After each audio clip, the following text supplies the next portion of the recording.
Wow.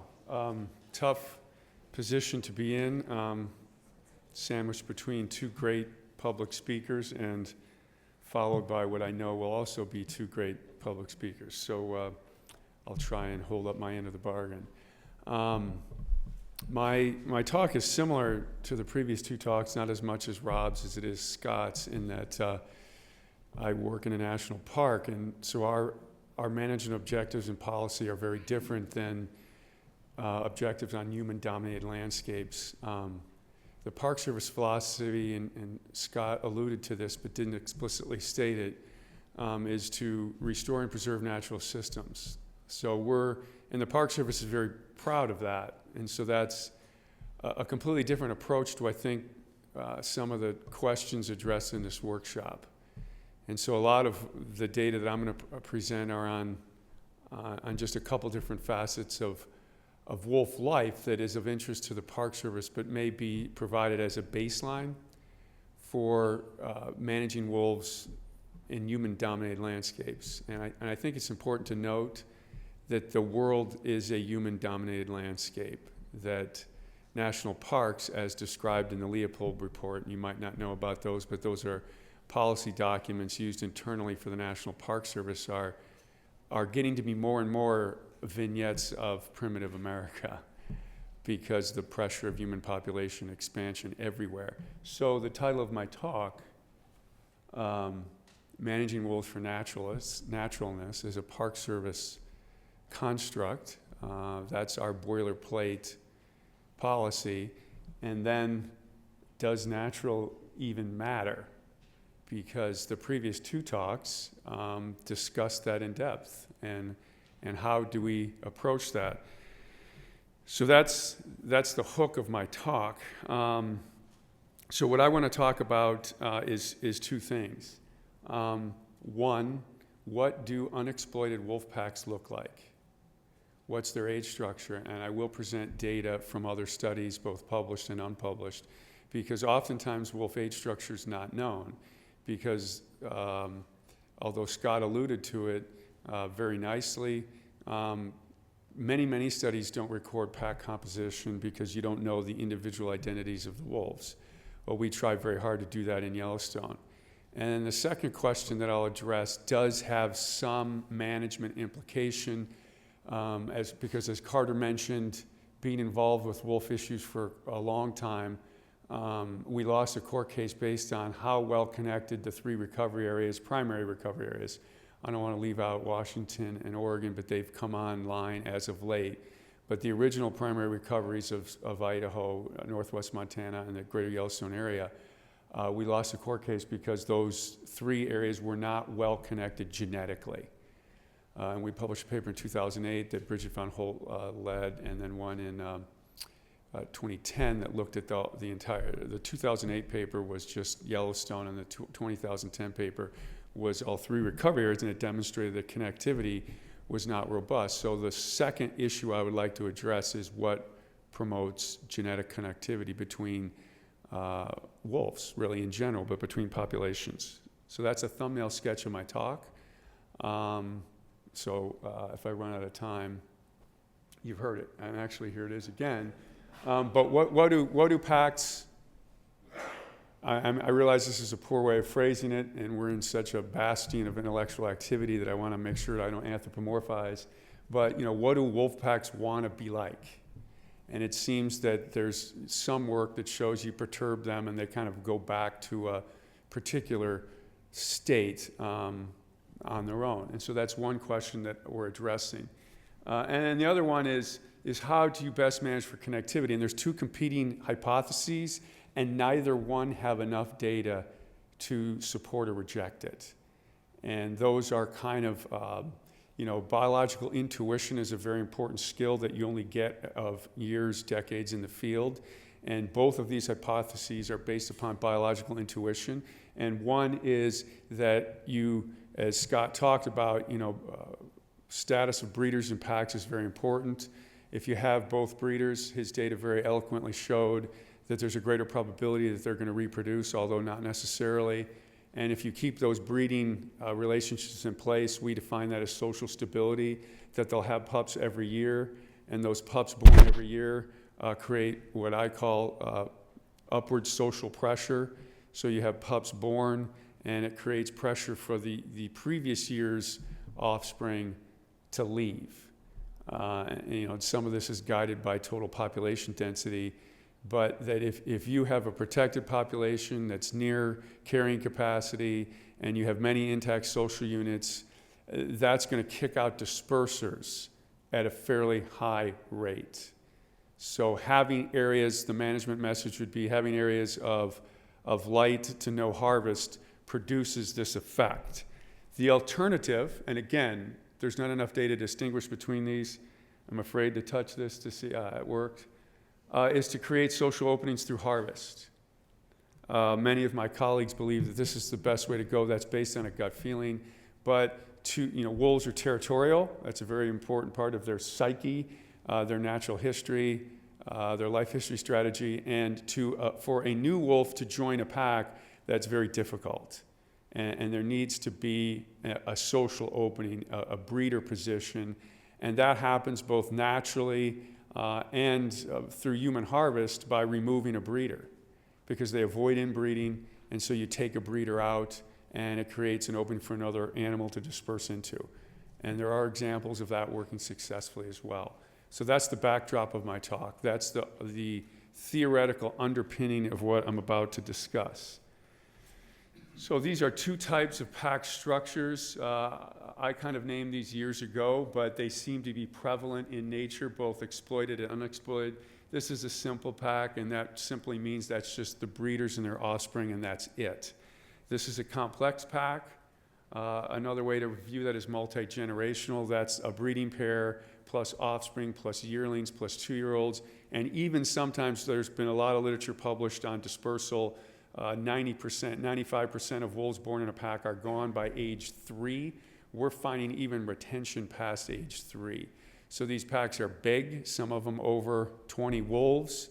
We've got one pack right now in Yellowstone, 21 wolves, even though kind of there's an equilibrium between prey and wolf population size. Nonetheless, they still get these really socially complex groups. And so that's kind of the question that we're asking as a National Park Service about the social structure. And so if you just plot this through time, very simply, this is very simple, simple packs, that's that breeder and pups, versus complex packs. And you can see that as an artifact of reintroduction, you have a lot of these beginning social units, but through time, you get these more complex groups. And there's always these simple packs hanging around, because that's how new packs start, that's how new territories get settled. But we think, and we haven't really fully fleshed this idea out, they have a competitive disadvantage against these larger packs. I can't remember if I put those slides in. I think I did, to show some of those effects of social structure competition between packs. And so again, couch this properly in terms of the context of your meeting here, but we're looking at managing for naturalness in the National Park Service. So what does natural look like? And that's the question that we're trying to pose here. And this might be the most important slide of my early set of graphics. And this can be a little bit complicated to look at, but this is, each color corresponds to an age class. So when you have a very dark color like this, that's 6 different age classes in the pack. And breeders are always counted as one age class. So that would be pups, yearlings, 2-year-olds, 3-year-olds, 4-year-olds, breeders. That particular configuration would be 5 age classes. And what you can see here is early on, pack complexity is low as measured by age classes. And this black line is average pack size. But you can see very quickly, wolf populations become very socially complex. They retain offspring for years, and as I'll show in a minute, those offspring do different things in packs. But the very simple packs of breeders and pups tend to be rare in unexploited wolf populations. These are data that are hard to get. although Scott probably has the most comprehensive paper on that JDWM 2008 paper. These data aren't, and he did a worldwide search for data on this, but I asked Dave Meach, who studied wolves longer than anybody, how many packs in exploited wolf populations do you think are like this? And this simple pack structure, and he really didn't know, but didn't think very many. But in a protected situation, this is where they want to be, and it's fairly resilient through different pack sizes. And this is well studied. This is just looking at pups. What's the percentage of pups in the population? This is reminiscent of Dr. Wilgus, what he just said, a little bit, but not exactly the same. And this is a literature review. But when your humans are killing wolves, it has a stimulatory effect on pups. So these are populations that are unexploited. And Yellowstone's probably a little bit higher. I can't explain Denali. That's maybe not current based on some of the literature that Scott just showed. But this is probably slightly an artifact. I didn't separate it by colonization period. Certainly the first 10 years, wolves were producing a lot of pups because it was an uninhabited landscape. But you can see here, again, wolf data sets are very noisy. Scott talked about that in his meta-analysis. But the signal here is there does seem to be a stimulatory effect on pup production based on human harvest. And this is tending, despite the noise, this is the Yellowstone population split into two populations. And we've ecologically kind of gotten two subunits in Yellowstone, the northern part and the interior. I won't go into that. That's a long story. But that's what the two different color lines are. And this is the proportion of pups in the population each year. And because it's noisy data, if you just draw a line through it, you do get a decreasing effect of pup production. And so, as you know, unlike physical sciences, there are few laws in the natural sciences, arguably, and there's university professors in here, so I got to be careful what I say, but, density dependence probably gets to our closest law that we have, and that is showing some kind of effect there. And then there was a study done in Belarus that did look at this, because this has not been extensively studied. Scott could probably comment about this, some Alaskan studies, but again, this idea of a stimulatory effect of hunting pressure was shown here in this study, 2007. I don't want to say the name, I might mispronounce it, but after low hunting pressure, you had less pup production than after hunting pressure. It really cranked it up. And the interesting thing, and I'm going to show you a series of graphs that might be unfair to show to an audience in a talk when you have 5 talks, each a half hour, and people are blazing through. But it's presumed that the age structure of wolves is skewed towards young animals. This has been published on a number of times, and this is oftentimes used as a justification for hunting and for even wolf control. And that, a young population age structure, if you increase human harvest, you're killing young animals. And then what I just showed you, the last 2 graphs, is that they are able to make up for these differences quite quickly.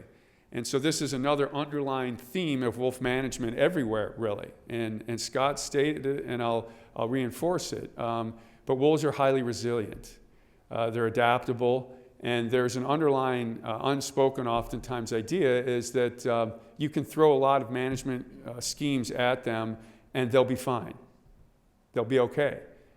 They can take high mortality rates and they bounce back. Make a mistake with a grizzly bear population and it's with you for decades. Make a mistake with a wolf population and it's with you a couple years. And that is an underlying assumption to most management decisions. Again, I'm not taking a side on this thinking, as the previous speaker spoke to. We need to have a general debate about this. We need to talk about it openly and decide what we want to do. But for the National Park Service, the debate's over. We're managing for natural. So we want to consider these type things because we have discussions with the surrounding states, not Washington, Oregon, but Idaho, Montana, Wyoming, about boundary issues. And what happens when a wolf lives 99% of the time in the park and it steps out for a day and it gets harvested. And so those conversations have been very productive, actually. But we, as a Park Service, have to present our policies to the states, which present their policies back, and we have the discussion. So this is what this is about. So through time, pack complexity increases. This is mean age in a pack, increasing for quite a while post-reintroduction. And then this is the percentage of older wolves. So this belies something that's an assumption, and the next series of graphs are really going to bring this home. But this is this assumption that all wolf populations are right in here, 1, 2, 3 years of age. And Scott said it. They don't live long. The average age of wolf death in Yellowstone's around 5 to 6. That's average. And ours is mostly driven by natural mortality. 65% of our mortality is wolves killing wolves, as Scott showed in his graphic. When it's natural mortality, it's usually wolves killing wolves. So they don't live long. So this bodes well for high harvest if you're a manager. They bounce back. They deal with it. That's the underlying assumption. And what's interesting about this is these, when I talk about this upward pressure, these multi-generational animals, the extra animals in the pack, it increases rapidly for about 4 to 5 years.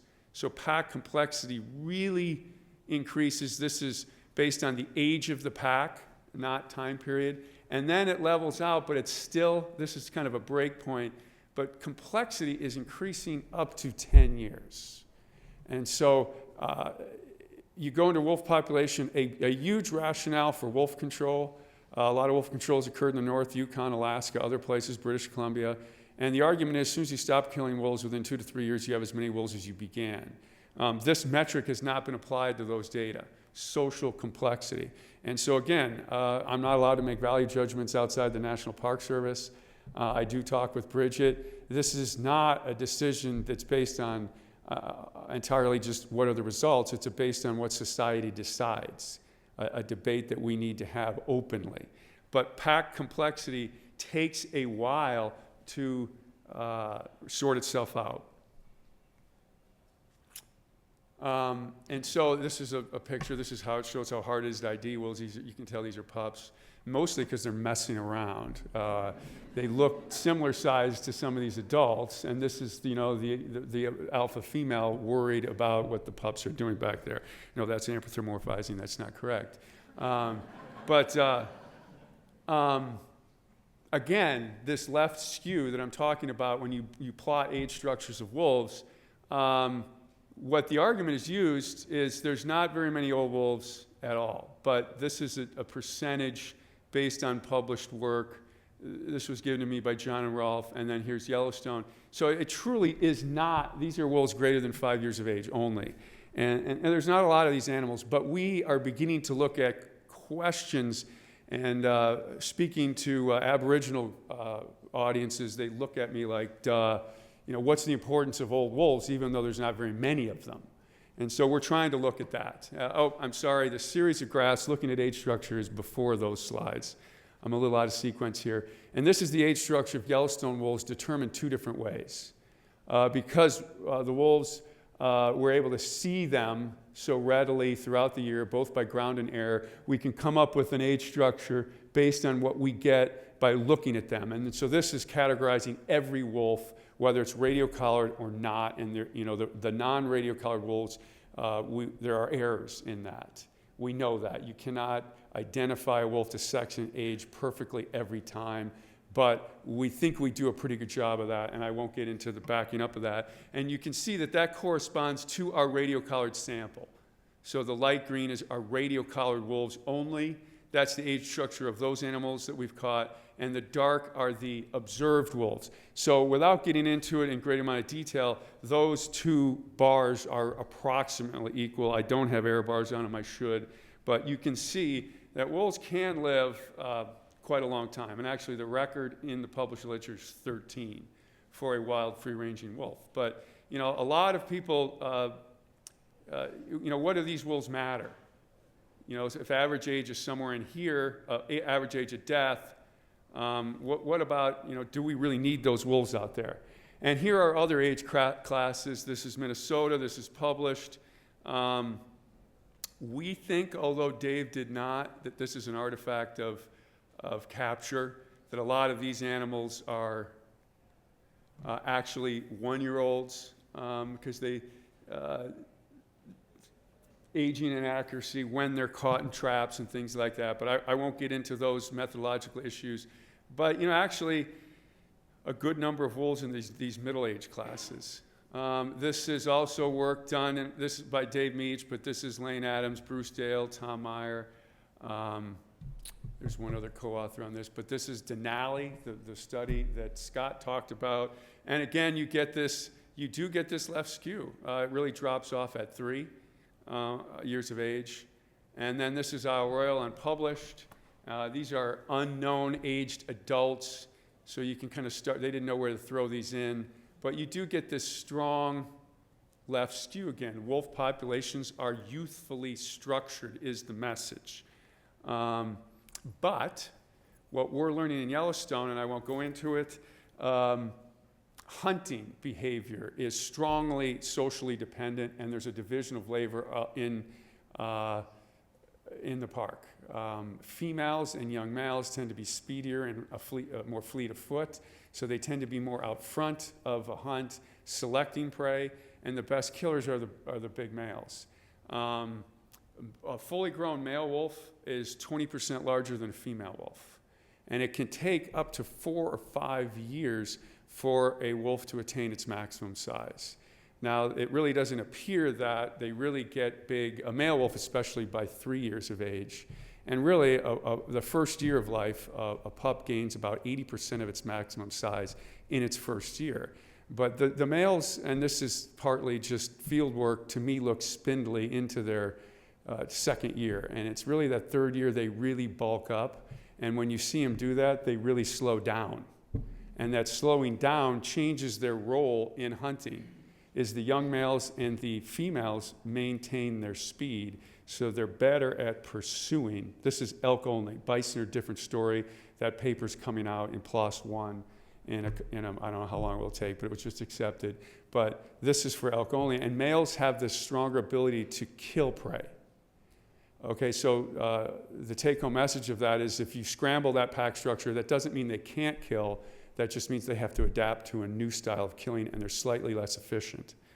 The other thing we're finding, and this is a paper that's had a favorable first review in behavioral ecology, is that pack size matters when it comes to territorial conflicts. So I'll talk like Rob did a little bit, but this is what he talked about, only graphically presented. And that is the slope of line, what's important. So if you have equal pack size, this is relative pack size, and this is probability of winning. If you have equal pack size, you have roughly a 50-50 chance of winning a territorial skirmish with another pack. I won't get into behavior of wolves and how important territoriality is to reproduction. We have a paper that's pretty close to being published in Journal of Mammalogy on infanticide and territoriality. But this is very much part of wolf psyche, very much part of it, is competing with other packs. And so pack size is usually important. If you move up one animal, you have one animal more than the other pack, that improves your odds of winning, using his language, by 60%. So a huge effect of pack size. So National Park Service is very concerned about things that adjust pack size. Even more interesting, but the take-home message of this is the slope of the line is not as steep. So very important. So a change from 0 to 1 has less of an effect, but still a very strong effect. And this is pack composition. This is relative number of adult males versus probability of winning. So you add adult males to pack composition, and your odds of winning goes up. And the interesting thing is, I didn't bring the data here to present it, and a lot of this is work done by Kira Cassidy, who works for the Wolf Project now, did her master's on this subject at the University of Minnesota. But what she found is that actually the effect of old females will asymptote off, but old males keeps going up. So these old guys are aggressive their whole life. And maybe a role for them is territoriality. And that's in the paper, and I can send you a copy. Well, it's still in review. So next topic, I think I'm doing okay, is I already talked about this, so I can go quickly. This is just reiterating the second point. And by the way, too, and I'm not going to flesh this idea out, I don't have time.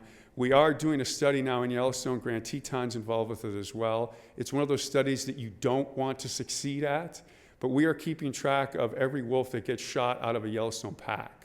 And a Grand Teton pack, and we're going to do what Scott talked about. Because of that paper, we're going to continue gathering data on this subject through time, because we want to see what happens to that pack after a particular individual gets removed. We have one case in Yellowstone where a pack attacked another pack while it was denning. All the pups died, and that pack, because it lost an entire year's reproduction, lost over 50% of their territory the next year because of pack competition. So although that's a bit extreme and that was natural, we want to ask questions about what does removal do to packs after removal. Removal of a pup versus removal of a subordinate versus removal of an animal of high social rank. So we're working on that. But again, as a National Park Service, this is a study that we don't want to gather data on. So these are just a couple slides. I'm winding down, and this shows this is the number of pups surviving to December. What is the effect of that on the probability of subordinates dispersing? Like some of Dr. Wilgis's work, this is a finding contrary to what our expectation was. And that is, the more pups you have, the less likely a subordinate is going to disperse. That to me is against the social stability hypothesis. Remember I said that having pups every year creates upward pressure for the subordinates to leave. This had a reverse effect. Don't know why. And then this is female breeder status. Did she stay? These are all natural. And some of these data overlap with Scott's. Okay, but we're looking at them slightly different. His study came out. We were giving him data up to 2006, 2007. We've added on to this. And this is only natural breeder loss, too, although there might have been a few removals by hunting in there. And with this one, also, if a female is retained in the pack, the probability of dispersal is less. So you lose that female, the subordinates are more likely to disperse. Again, I'm trying to address this connectivity idea. And this one is even more interesting, but pups appear to be a social glue that can hold the pack together. So these are packs that did not breed, and their likelihood of either being cohesive, and I won't go into how we define that, and this is actually breaking up, this 39%, and then this is less cohesive, and that's looking at when wolves don't have pups that year, their behavior in the summer can become unpredictable because you don't have that den, and they operate like spokes on a wheel. Den in the middle, they fan out from it. They're not cohesive in the summer really, but they all gather back at the den. When you don't have that den, they could break apart, not be a pack. Scott had that dissolve, or they can stay apart for long periods of time, and so the relationship to each other is less. They have pups. That's that social glue that holds them together. And remember, there's been some work done. I'm trying to look around the room, see who was in on it. I guess Carter's the only one, on predicting breeding pairs based on pack size. And, that's a management goal. Dave Meach thought that was a terrible idea because you can just say a pack, it has a 90% probability of breeding the next year. And we're finding that's not to be true. There's many things that can happen, and certainly pups are key to the future of that pack. And then this is interesting, and this is more just gee whiz data. I'm sorry for not connecting this to my story a little bit better. This is a paper that we've been toiling over. Mike Jimenez is the lead on this. But this is dispersal by time of year in Yellowstone, Wyoming, Montana. I did not put Idaho in just to keep it simple. But this looks like a very kind of seasonally dependent dispersal pattern. Breeding season's a big time of social tension for wolves.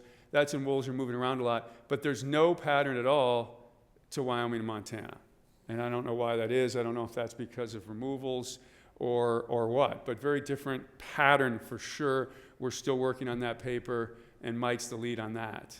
And so, should age structure or pack composition be considered in management decisions? That's a question for society, not science. And wolf control, as I mentioned, that is rarely discussed. It's, if we eliminate 89% of wolves in an area, 2-3 years later, they're just back. And that's one reason the Yukon Territory has gotten away from wolf control. Bob Hayes, who did that study, says it's not worth it because you got to keep at it. You got to pretty much keep doing this. And this isn't even considering the social aspects of it. So wolf hunting control is well studied. A lot of work done on the population response, but not well studied is the social impacts. And some of this deals with this connectivity idea, which is an important management metric. And so, again, our goal here in the National Park Service is what is social stability, and that's all I've got. So thank you very much.